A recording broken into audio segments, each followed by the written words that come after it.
Собранием 22 февраля сего года договоров о дружбе и взаимопомощи с Донецкой Народной Республикой и Луганской Народной Республикой мною принято решение о проведении специальной военной операции.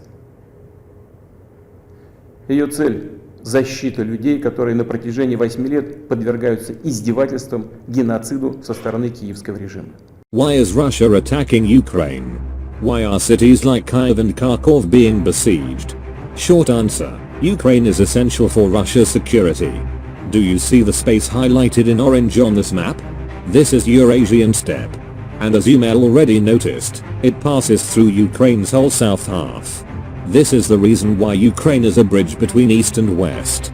It's very easy to access to the Caspian Sea and engulf Russia's core. Do you remember German invasion to the USSR? Guess what? When offensive to Moscow failed, Germany tried to force the surrender of Russians following the Eurasian steppe to reach both Caspian Sea and Caucasus. If Putin calls Ukraine's regime as neo-Nazis is because it makes reference to the presence of a foreign power in Ukrainian part of Eurasian steppe. In this case, the European Union. What led to all of this mess? Prior to 2014, Russia used to be the most influential power in Ukraine. Kyiv traded with EU countries like Italy and Germany or even with Turkey and Egypt. But Russia always remained as the main trade partner and the major investor. In such a context, for Russia there was no need to invade Ukraine or to incorporate Crimea, for Ukraine, even if not a puppet, was part of its sphere of influence. And that was enough for Russia to stay calm. After 2014 civil unrest took power, all of that Russian influence began to quickly wane.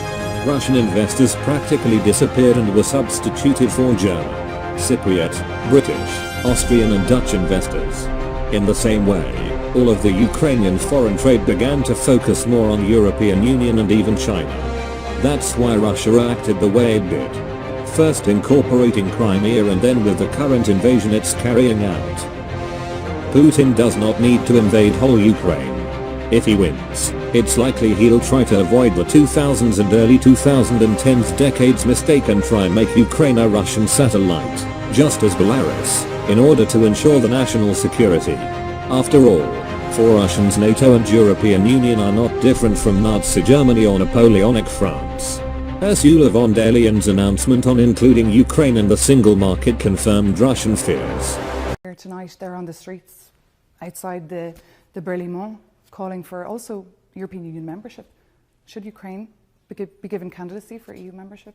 We have a process with Ukraine that is, for example, integrating the Ukrainian market into the single market we do have. We have a very close cooperation on the energy grid, for example. What could happen after the war? Whatever this war's result is, there's a possibility that two things may happen. First one is, either Russia wins or not, gas and oil supply to the European Union would be re-established despite the rise of tensions in their relations.